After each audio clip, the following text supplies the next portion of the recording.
Do you want to learn about the biggest mistake that killed my launch? Stay tuned.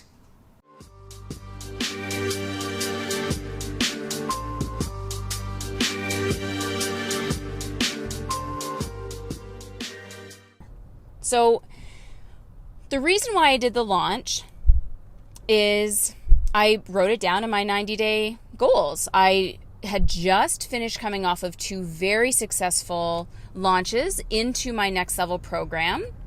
They were both in beta, and I basically filled both of them up just with emails.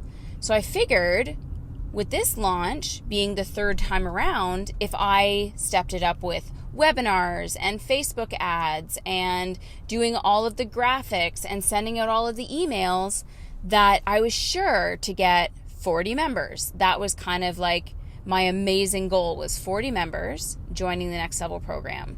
In the past, I'd filled up 10 and 8.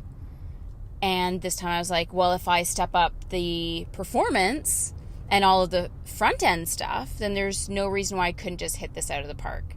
So that was kind of my number going into it. I basically reused the same structure that I've used in my previous launches, and that is the exact structure that I'm going to give to you in that freebie download, my 5-figure launch map. But the predominant thing is I knew I wasn't really feeling it. Energetically, I didn't think that it was the right thing for me to do, this launch. I really didn't know how I was going about doing it. Most people, when they do big launches like I just did, will plan it out for months.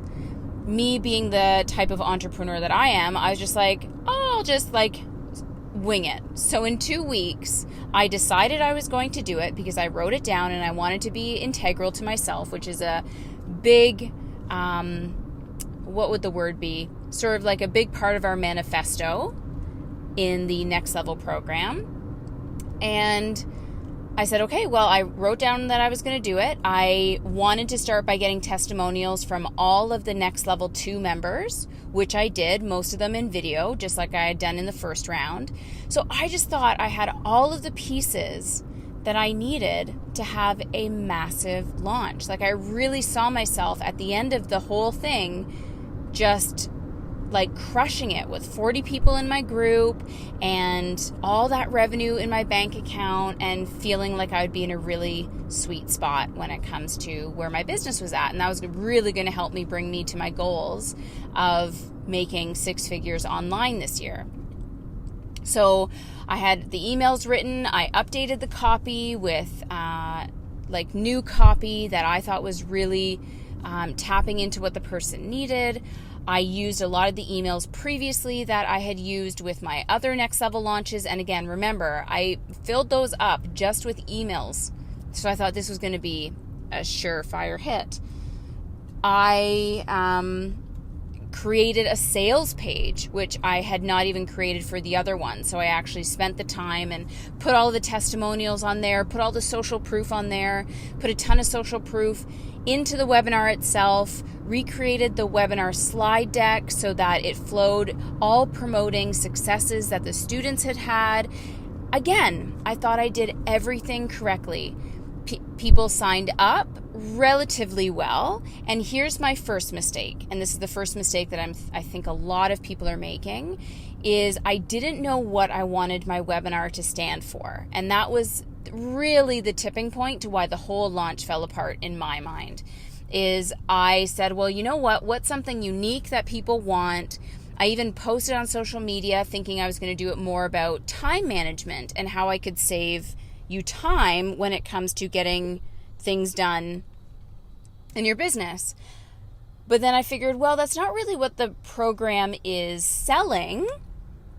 It's what people are receiving. People are saving a shit ton of time in the next level program because basically we have my virtual assistant doing all of your work. I'm giving you all of the templates and strategies and everything that I've ever used in the past 8 years of my marketing and sales in my office, making multiple 6 figures. So I didn't want to sell you what you needed. I wanted to sell you what I thought you wanted. So I came up with copywriting.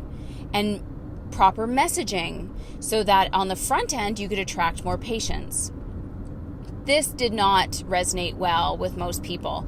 The webinar conversions were pretty good for the industry. I got about 20% conversion of people from the opt-in page to actually registering for the webinar.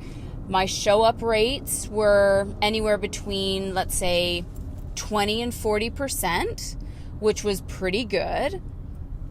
But typically, in the past, at the end of every webinar, I would make at least one sale live, and then I would usually double that through the email sequence by the end of the launch. I made 0 sales on the first webinar. I had 3 more to go. They were all on different days, so this whole thing was going on for 2 weeks.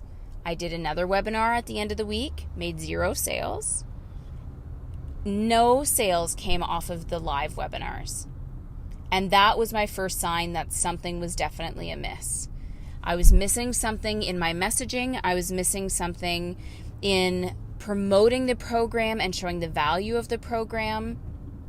So, number 1 mistake was just at the very front end, I wasn't giving people what they actually wanted. I wasn't speaking to what you wanted, and therefore just getting you on